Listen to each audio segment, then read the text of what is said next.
Model, and the third is part of one of the most exciting Irish bands of the moment. Let's welcome Adam Clayton, Alison Canavan and Ned Arkins, ladies and gentlemen. You'll stumble in my footsteps. Keep the same appointments I had. You try walking in my shoes. You try walking in my shoes.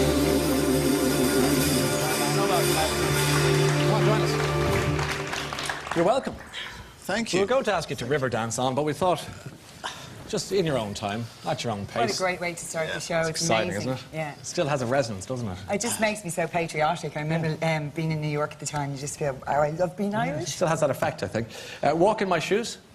Well, basically, Walk in My Shoes is St. Patrick's Mental Hospital's fundraising campaign, and it's an amazing campaign because we really are at crisis level in Ireland at the moment, and we talk about it all the time, and we say, you know, the suicide rates are really high, but we really are at crisis level. Okay. And basically this campaign is to fund a helpline which is open tonight till midnight, and they have it manned, extra manned tonight for anyone who needs it. But it's also for information. Like the most important part of this is support and information.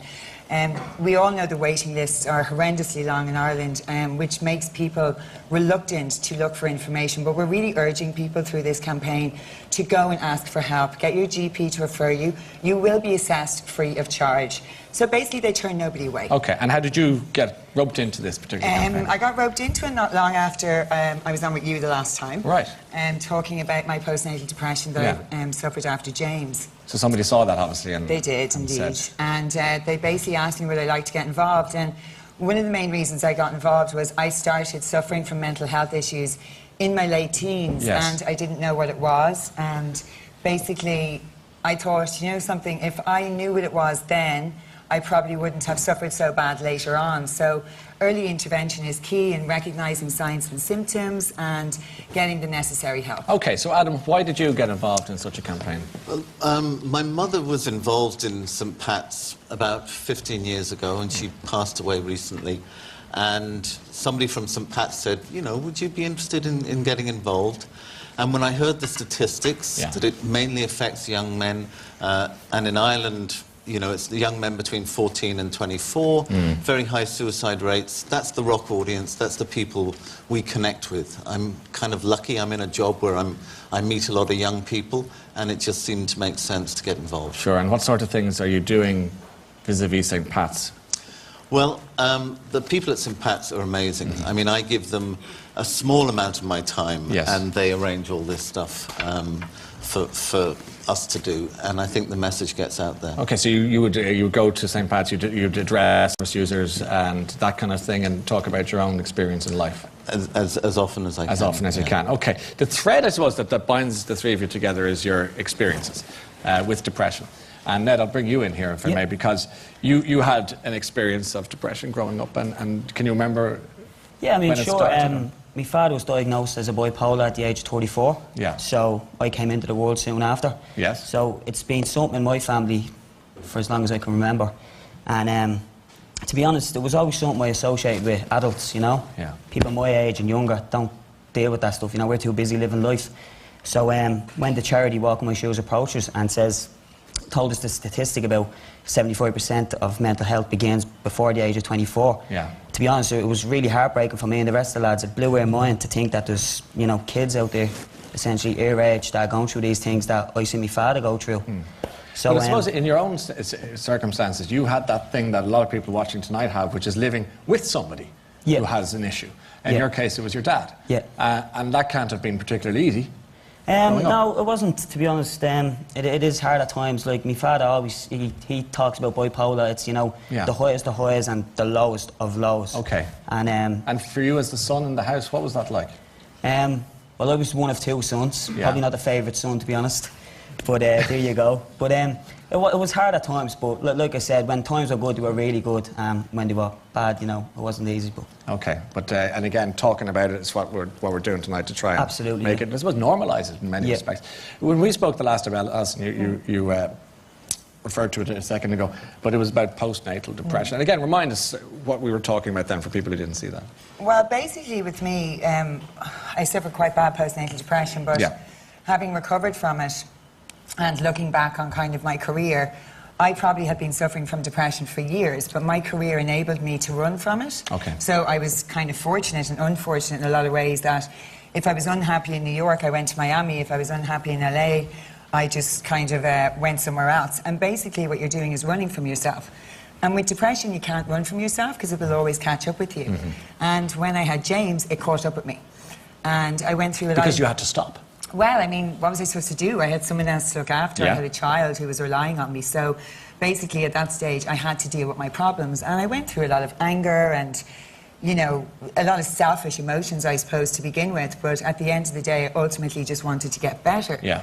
And what was getting better, it was really interesting to me, my journey of recovery, because I think suffering from mental health, I will always be in a journey of recovery. Like, I always have to keep myself well, you know, because I think... So it's mental maintenance as much as Well, I anything think else. it is. I think everyone has their own formula of what keeps them healthy. Like right now I'm jogging and, you know, sometimes I do meditation. I was in counselling for a long period of time.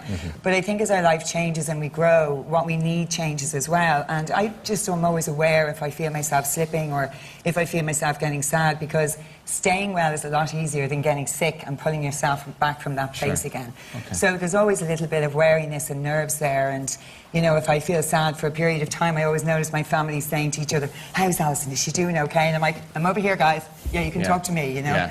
But on a serious note, like, it is really, really important to be aware of your own mental health. That's the most important thing. 'Cause it's one thing people telling you, but you have to realise it for yourself and get yourself help. So what about you, Adam? You've talked about the devil inside. Who is your devil inside? What does he do? Well, you know, I think I have a history of getting into trouble in Ireland. I think the worst morning of my life was when I woke up to newspaper headlines of U2 star drags guard of 45 feet. And it was like, oh, that was me. That was what I did. And had you done that? Yes. Okay. Yes, and I had unfortunately done The that. papers were true for once. They were, yes, they weren't making it up. What had been going on in your life that got you to that point? Well, you know, I think from a teenager on, I always had a low-level depression, and I found that music kind of relieved that, and I think that's why I went into music. And like Alison was saying, when your career starts to take off, there's always a distraction, there's always something else to do, some other place to go. And I found that when I was working, when I was on tour, I was fine, but it was when I got home after the tour, I didn't know what to do, and my drinking increased and increased and increased, and because I kept being successful, it was covered up and taken care of, and I'm in a band with 3 great guys who, you know, they put up with me. And eventually... Were you difficult to put up with, Adam? I think so. You know, I think anyone that is a little bit out of control and is drinking too much is not really in touch with what's going on around them. So would they have sat you down and said, "Come on, get your act together"? Or were you beyond communication in that regard? No, eventually it was said to me a couple of times, and I was lucky enough to take the hint, and I think I've said this before. You know, I missed a show in Australia. In '93, was it? Yeah. Yeah. And that for me was the end of my world, because the only thing I really wanted to do was be in a band and, you know, write great songs and perform to packed houses. And I knew I was going to lose it if I didn't make a decision. Why did you miss the show in 1993? I'd done that thing of I'd been controlling my drinking for 3 or 4 months, and I thought, I'll just have one. And then I don't know what happened. Yeah. But I missed the show. And a roadie stood in for you? That's correct, yeah. And was it the next day, the next week, the next month that you were confronted then and told, "This is bad news, Adam"? You know, I was sort of told that it was holding me back, it was stopping me develop as a musician, and nothing needed to be said at that stage. Okay, I you kind knew. of knew. And was it the other 3 in the band, or was it one of the band, or was it somebody outside the band that sat you down? It was definitely the guys in the band. Okay, and that made you turn around. So did you have I always wonder about the rock and roll lifestyle that you've led and the band that you've been in. Do you think that it was unhelpful to your depression, or it was just hit it? Is that what you're saying? Do you know, or were you predestined to have depression, if you understand what I mean? Well, I mean, In my case, I don't think depression was such a big issue, other than it led to the drinking, and the drinking kind of increased the depression. But I think success masked it, because I could get away with it for longer. And I could minimize it to myself. Yeah. But I saw the guys in the band who were the same age as me having much more productive lives than me. They were settling down, families, everything going on with that. And you were watching those three guys. This is what you weren't pursuing the same road, so to speak. So what were you thinking? I was thinking I was having a great time.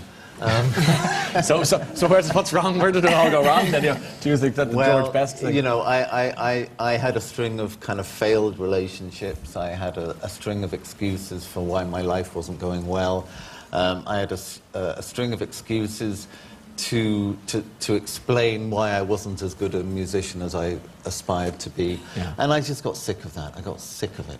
And you decided to confront it, obviously. Yeah. And where do you go when you're in a band like you're in, with the profile like you have, and an illness that you're happy to admit to having to deal with? Where does someone like you go? Well, actually, I went to Eric Clapton. Well, we can't all do that. but he had his own wars to fight, obviously. Yeah. But you went to Eric Clapton. What did he say to you? I was very lucky. Somebody gave me his number. Okay. And he said, well, there's only one thing you can do, and that's go to rehab. And he told me a place to go to that he recommended was a good place. And I said, well, if he's telling me to go do that, that's what I'm going to do. And that was when I started to listen to what other people said to me, instead of doing the exact opposite of what people said to me. Okay, and then you're on the right road. Ned, Adam mentioned that, you know, the age profile of the people who are suffering from depression, that they were the rock and roll fans as well as everyone else, but that's why he's getting involved. And you're kind of a similar boat with the ORB, the original Rude Boys. I wouldn't say we're as big as you two, not just yet anyway. But you know what? Today. A boy can dream. And you know, you never know. But the point is that your fan base are important to you. Do they contact you about things like this? Would that be happening? Yeah, it's pretty sad that I suppose they turn towards a band that our music connects to them, but they, like, to me, we're sort of strangers to them. That there's these young fans out there, and to be honest, some of them email us, you know, some pretty graphic stuff and get into detail about the lives that they're going through, and it can be pretty sad. What sort of things are they going to give us an idea? It's all, like, a lot of it, you know, some of them are feeling down and want to end their lives. Yeah. And some of them are going into detail about, there was one particular case of a young girl whose father was, you know, she got into a lot of detail about her father, you know, doing stuff to her. And, you know, we signed up to be, you know, rock stars. We didn't sign up to, you know, to be role models or counselors. It was totally unexpected to us, but you know, we take them as they come, and we genuinely reply, and we like to put in, if they're feeling down, like, we put in the walk in my shoes, you know, the link, and, you know, talk to these people, they can help and all. But it was a really big eye opener for us to see all this stuff going on. Because we were talking before the show, Alison, about, you know, I've been in my bonnet about social networking becoming the anti-social network, because it can be a very cruel place to be.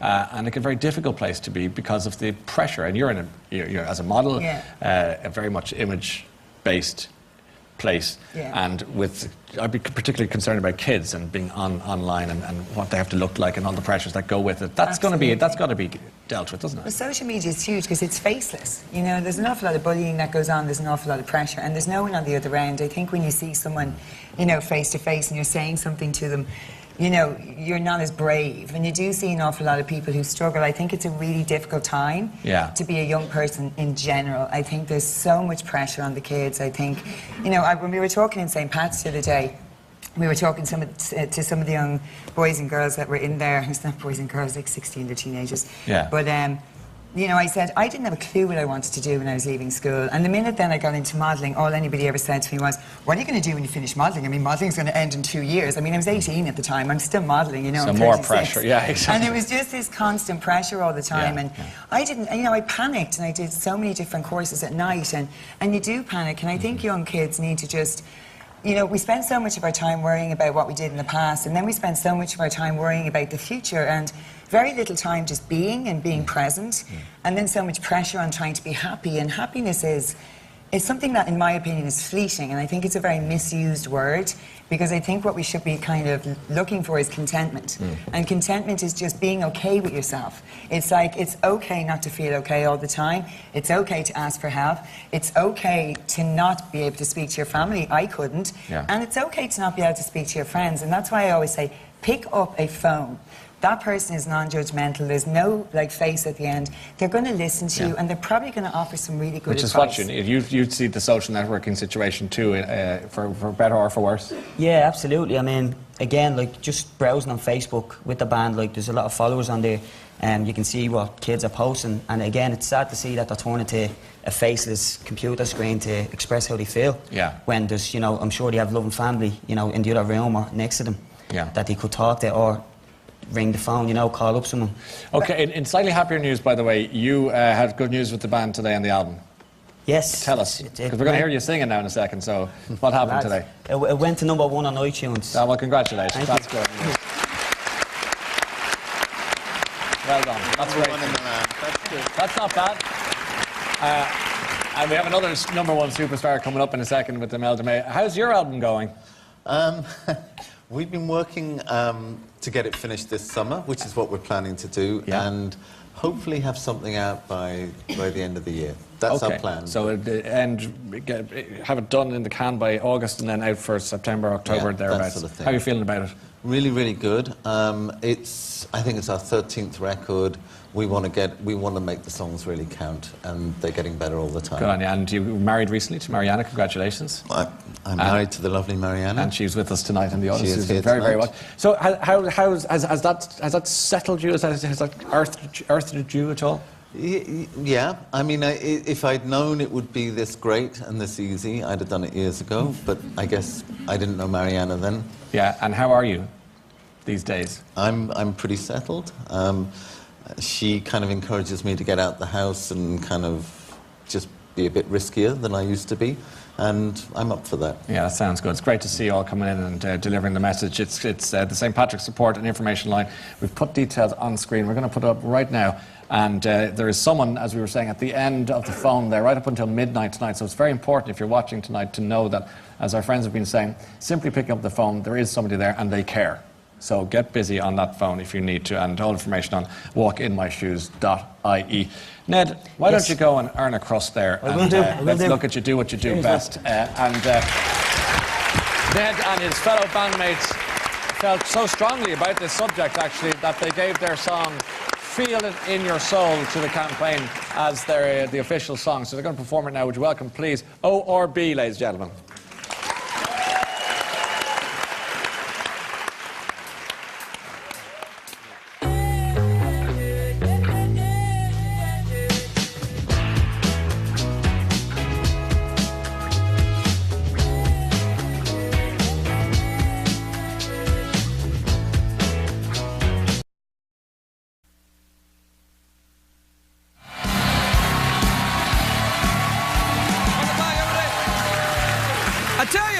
I'll tell you what a lot of people don't know, Jeff. What's that? I'll tell you what they don't know, Jeff. Tell me, Craig. All right, you know Prince Charles? Yeah? Right. Well, not only is he the Prince of Wales, he's also the King of Late Night in the UK. Take a look at this clip from Prince Charles's BBC Late Night show. Live from Buckingham Palace, it's the Rather Late programme with Prince Charles. Brought to you tonight by the Olympics. Thank God they're over. And we're terribly sorry about the Spice Girls. Now, a man whose wife won the gold medal for show jumping, His Royal Highness Prince Charles!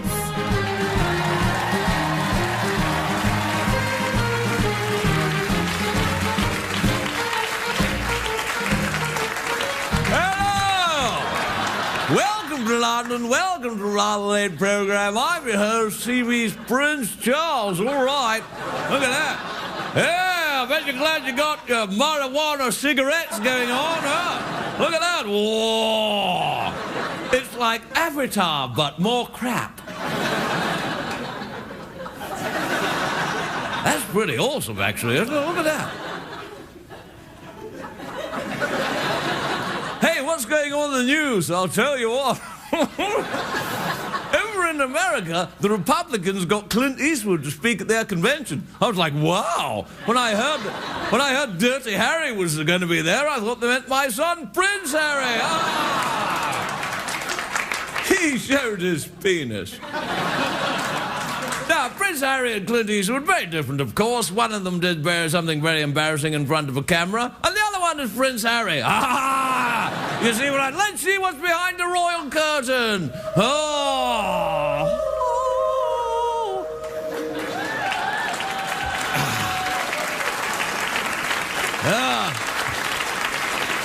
Look at that. Thanks, everyone. Very charitable. Look, I've even got a new sidekick, just like a real talk show host. It's a robot peasant. I'm not a robot. No, I didn't get any of that. Do you understand that at all? This is the kind of witty banter, though, that everyone loves. A sidekick, me, I'd be great. Please, Lord, I'm so hungry. Please, may I have some food? Isn't he lovely? I'm so hungry. I can't feel my legs anymore, sir. Well, you've got your hands stuck in there. That's why you can't feel them. Now, look, be quiet, peasant. My first guest is coming out. He's a very big star. He's one of the most photographed men in the world. We've got some pictures from his last photographic shoot. Run the clip.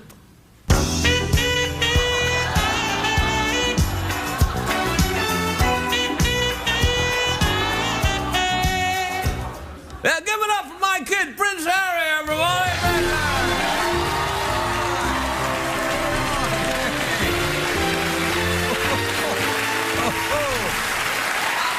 Hey. All right. Hey. That's a very optimistic hat you've got there as well. Now, hey, don't sit down. You might leave a mark. Oh, pish tosh. Now, Harry, you've been in some trouble for being naked last weekend in Las Vegas, but people don't realise something about you. You're always naked, aren't you, Harry? Always. Have a butcher, pears and apples.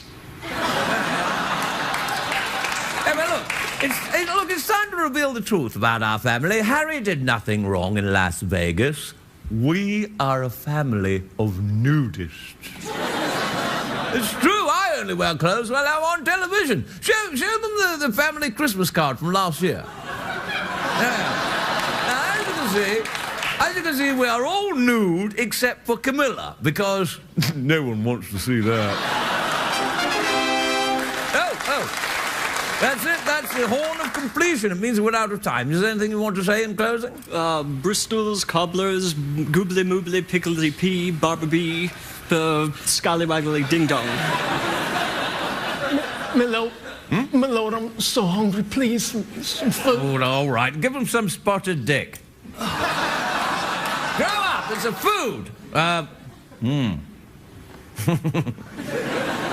That's a lot of spotted dick right there, isn't it? Now, see, that's what that's what you want a big hat for. Good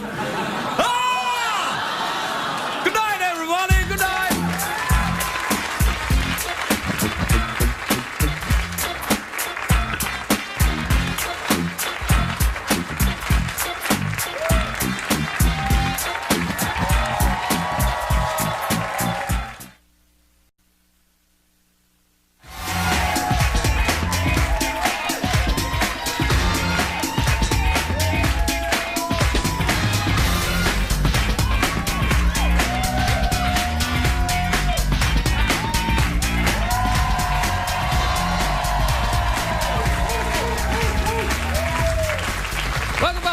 Welcome back. My next guest has got his pay-per-view special coming live from the Borgata. It's called Lewis Black, Old Yeller.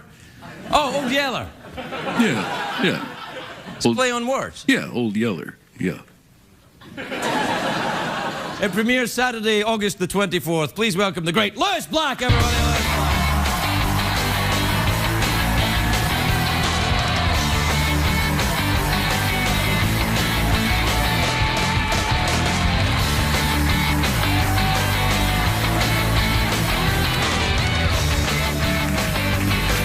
Wow.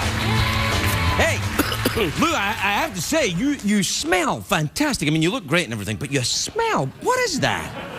I am a human air wick. I am actually hired.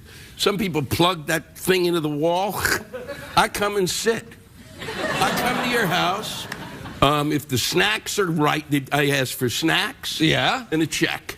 And that's like me for stand-up. But but you do smell very good. Is it that stuff that you get in the back of men's magazines? Like, wear this and girls will find you attractive. Pheromone things? No, pheromones. Yeah, well, yeah. Like that really works. Yeah, well, it's working for me. I'm like, yeah, but this isn't pheromones. What? I don't believe in pheromones. What do you mean you don't believe in them? Because they're telling you. You look. Have you ever smelled that stuff? The stuff that they say. You've never smelled it. You don't even know what it is. Yeah, I do. It's pheromones. Pheromones. Pheromones. It's when you go like that. You wave it in front of a girl, and they're like, "Look at these." That's what happens. Yeah. Yeah, and that's if that were the case, right, then wouldn't every man in America be slapping this crap on all the time? Would they leave their house without a bottle of it? No, because it doesn't work, Craig. Anything you want to tell me about Christmas while we're at it, you bastard? Well, as a Jew, I can tell you a lot of Hey, I haven't seen you in a while. Have you been out doing the stand-up? You in the bus going around town to town distributing jokes? Yeah. Yeah. Mr. Happy goes from place to place. I wander and I sing a little song and do a little dance and go to the next town. Hello, I am Louis. I've come to tell you a joke. Not in that kind of a bass voice. But it's nice for you because you just get to do it here. Yeah, I go on the road too, though. I have to. Yeah. Because otherwise CBS owns my ass, and I can't have that. I understand that. Can't have that. But CBS has been kind to you because apparently... They have? Well, they don't... How are you getting away with this? I mean, it is really... No. It's fabulous. They don't know I'm on. That's what it is. I mean, they must all... I guess it's L.A. They all pass out at 10. Right. They don't know. I'm really tired. I had a long day. Time to take a nap. They're gone. Right. Then you come on with a horse and a robot. Yeah. And a rhino head. Yeah. And then you don't even... And then just me, I'm coming on, and then you drag people out of the audience. And well, the woman was wearing an orange cardigan. She was asking for it. And she was. She was asking to be dragged out of the audience. Have you ever worn orange? I have never worn orange. I wear orange underwear sometimes. You do? When you've got your pheromones on. Yeah, when I got my pheromones. Because I wear orange, because then when ladies see it, they're like, well, at least his underwear's orange. Do you wear sexy underwear? When I perform. Yeah. Like baseball players. Well, you like when you perform dancing? Perform. Perform. Like, have you ever been to a town, right, where you've done a stand-up show and you've gone, well, it's early and there's still stuff to do. Let's go out to a bar where women are dancing naked. Have you ever done that? I did it early on. Yeah. And that lasted like 2 or 3 times. We went one night, sad. And then it gets sadder and sadder. I know. I was in Albuquerque, and we went to a place Albuquerque? where I'd rather have watched... I was with Dave Attell. Oh, yeah. Dave loves seeing naked women. He does. Yeah. He really does. It's the joy of his life. I would have watched, instead of the women, I would have preferred to watch Dave dance. That's how sad it was in Albuquerque. Did you just come out to me there? Is that what happened here? Maybe a little bit. No. Maybe a little. All right. No. Are you in therapy? Yes. All right. You are. Yeah. Of course, we've got it. Yeah. I'd have to be. No, you for sure. Yeah, I know. I'm a big believer in it because if it wasn't for therapy, I'd read jokes off of cue cards. I swear I would. I'd do it the way they told me to do it. But I think the therapy helps me kind of go, I don't care. Yeah, no, it's great. And I think more people should do it. I think that you should be, by the time you're 16, 17, be assigned a therapist. Then, of course, we'd have to test the therapist. Yeah, no, I don't. I think there's some holes in your theory. No, of course there's some holes, but this is stuff that's got to be worked out. Instead of being a naysayer. Well, I'm not not a naysayer. Yes, you I'm are. not a naysayer. I love all the people. Me, I love everybody. I even love the lady in the orange cardigan. What the hell? I'm not a naysayer. I'm push positive energy into the world. I think fashion is nice. I know. I love that whole.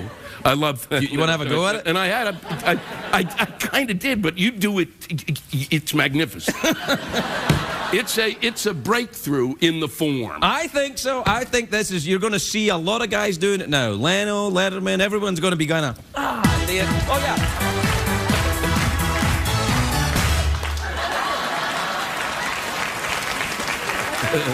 It could be a new thing on the show.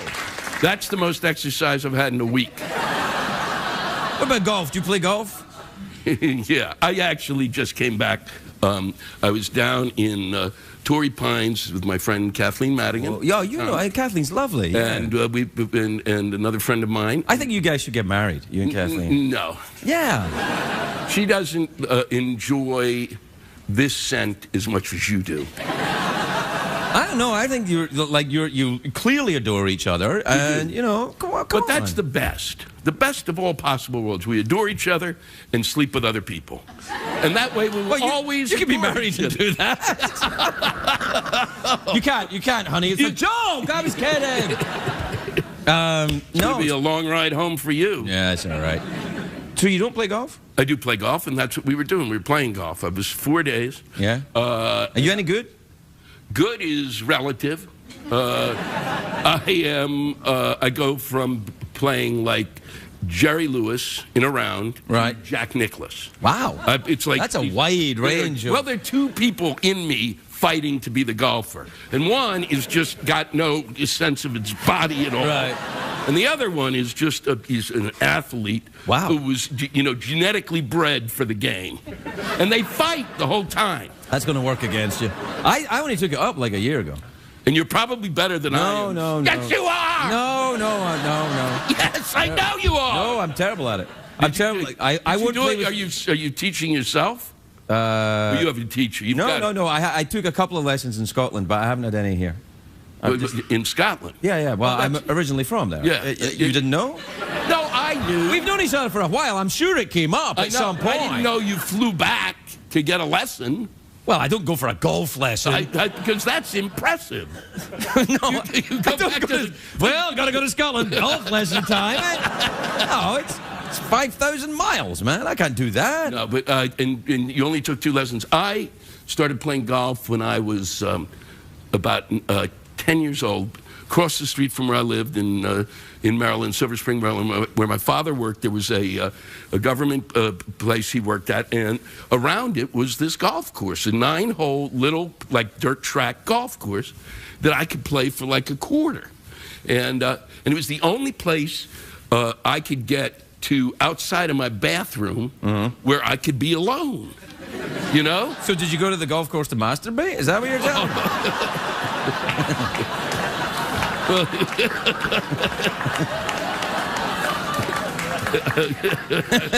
Are you smelling your finger?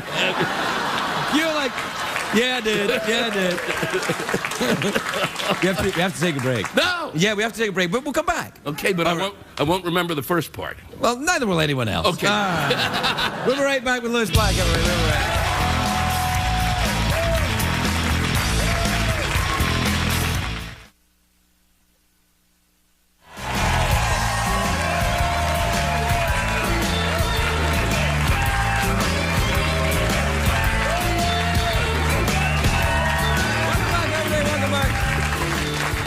So we're just talking about golf, and I don't want to play golf with anyone who's too good or gets all excited about playing and beating me because I'm not good at it. Oh, I don't enjoy that either. I mean, I will play with certain friends of mine, and you could be ahead, or I could be ahead by 9 strokes with 1 hole to play, right? And I will lose. Right. Yeah. I understand that, but the thing is, I like doing it. I like the walking around. I like the goofy outfits. I like the the hats and the. You wear the goofy outfit. Man, I'm totally +4s and no. Maybe a little bit. Did you really? You don't put? You mean the Scott? You mean with the knickers and the high socks? No. That's a little. No, for golf. But you know. But I do think you see these guys in like lime green pants, right? Like that kind of lime green, like that woman's got an orange sweater. Right. That kind of lime, similar, that kind of thing. You go, oh, yeah. Like, and I see that, and you go, what a jackass. No, not her. The lime green pants. No, certainly not her. She got a free meal. Why would I know. I mean, she can't bitch at this point. She can't. I won't even get a free meal out of this. I don't get a free meal. But when you see those guys in lime green pants, I go, wow, lime green. This is an idiot. And then this is how nuts I am. I start thinking maybe that's why he plays better golf than I. Maybe that's the key to it. Wow. Is the clothing. Maybe it is. It isn't. Oh, okay. Well, we're out of time. Are we done? Yeah. No. Yep. Really? It's the 18th hole. Yeah, we're done. It's just like that. No, seriously. Yeah, do you want... But I've got this new idea for how to finish the interview thing. Oh, you mean? Yeah. A little fashion? Well, I call it fashion moment, right? Oh, yeah. Yeah, right. So we turn around like that. Yes. And at a certain point, we both say fashion and turn around to do our thing, and then that'll be the end. Okay. And we'll go to the commercial. All right? Great. All right. Do you want to say fashion or will I say it? No, you say it. Are you sure? You'd say it better. You've been practicing. I'm European. Are you ready? Yes. 1, 2, 3. Fashion!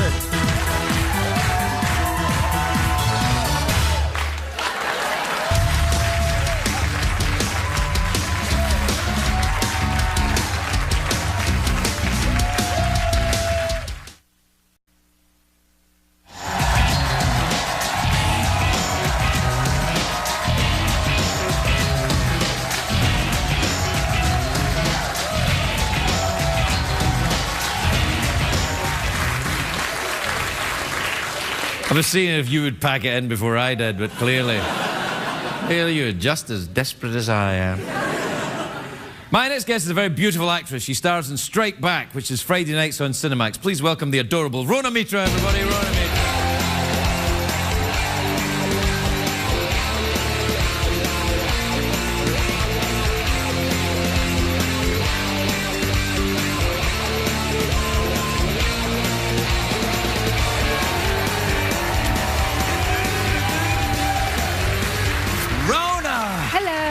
Look lovely. Oh, thanks. So do you. Well, thank you. I've been swimming a lot. Do you like to go swimming?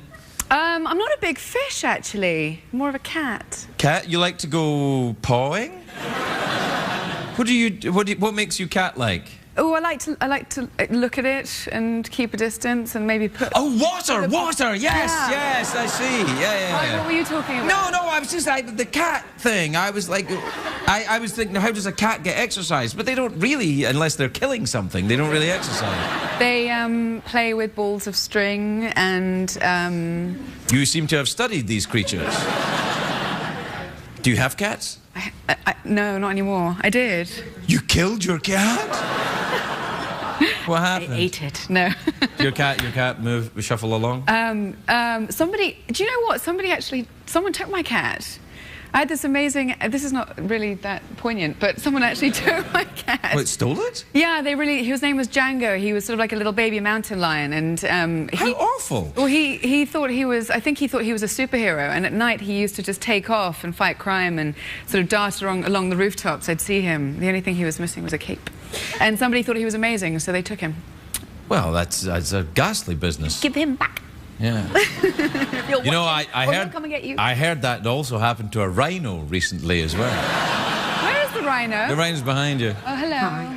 Hi, I like your menagerie. I'm very envious. I always try to fit in a petting zoo in most of my contracts, but I always say just little animals. Well, have you ever ridden horses? Often. Really? Yes. Do you still do it? I do. Yes. Do you have horses with you? Look at that one. Yeah, no, that's more of a kind of... I'm a bit worried. Listen, see, when you put the music on the horse, watch this. What happens?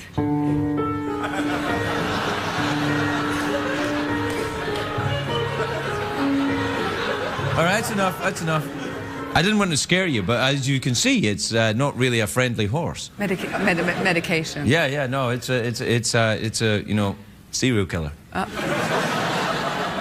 dressed as a horse. Right. Yeah. Lovely eye makeup, though. I have to say, they did a really nice job. It rubs the lotion on its skin. So listen, tell me about Strike Back. What's that? What? But can I just ask? Wow, look at that. Is that sapphires? It's bedazzlement. Oh, right. Of some description. It's beautiful. It's very, very eye-catching. It is quite fancy, isn't it? It's fancier than I am. I thought. No, you're fancy. I sometimes have moments of. Well, aren't you fancy in your home life? I'm trying to think and make something up that's a really big lie, but no. That's all right. When I am home, I suppose. Yeah, no. God, no. A bit of a hobbit, really. Really? Do you have hairy feet? Can I see? No. You know, you shave your feet. Do you shave your feet? No, I do not. Why? I just thought you might shave your feet if you were a hobbit. Like you might have hairy feet. No, only the boys have to, and they actually are quite proud of their foot fur. The hobbits in the Shire that I don't live in. I wouldn't know. I'm a Gryffindor. I don't know anything about that. So, tell me about the Strike Back show then. What's the you strike back? Yes, frequently. Is it vigilantes? Are you crazy vigilantes that go nuts and wreck the joint? No, it's sort of special ops unit out in various different parts of Africa, and which is where we've been filming for the last 7 months. So I've just come back and... From Africa? Yes. See any rhinos? Touchy subject. Are they? They are endangered, aren't they? Yeah, they are. Yeah. Yeah, actually, and I did see some of that, but it's... Well, that's why we have a rhino here, which is not a real rhino, I have to tell you. One piece. He saved me. Did you? Yeah, I did, yes. God bless you. Thanks very much. I saved the gay robot skeleton as well. God bless you. Oh, really? That's less of a God bless you than the rhino saving. Well, you know. Yeah, no, I understand. He can look after himself. I think he's got it covered. What the hell, man? I like your suit. Save me from myself. Hey, so you're out in Africa? Where were you filming in Africa? Mozambique and Cape Town and Johannesburg. That sounds very exciting, if you don't mind me saying so. It sounds like a lot of fun. It was pretty full on. It was the first English, although it's HBO and Cinemax, it's actually an English production, and you sort of put the Brits and the South Africans together, and you have Bedlam, really. Yeah, I think you have the Boer War, don't you? Yeah. There's that. It felt like that. Yeah. I think I'm suffering from post-traumatic stress disorder, actually, as a result of it. It's quite good to be back in the America. Everything's a little bit more sedated here. Man, you have had a rough time of it. Well, until you turn on CNN. Yeah, no, it's, well, things are all right. I like America. Do you live here or you live in Blighty? I do. I reside here. Oh, here in Los Angeles? Oh, yeah. Do you go to that big supermarket in West Hollywood? Do you go there? I feel like right now I'm in Mordor, because this is east of where I usually live, west, and so this is... As I say, I'm a Gryffindor. I don't know what you're talking about. Well, so then you feel the same way then? Well, I just know that this is my house, and occasionally that willow over there gives me a whomp. Oh, as he's doing right now. It's time for do you want an apple? Yes, very much so. Oh, what will happen if I eat it? Well, why don't you eat it and find out? Okay. Rotometer, everybody. We'll be right back. And how the hell did they get a tracker on you? I don't know, man. Must have been at the airport, but they could have got one on you, Michael. We sweep this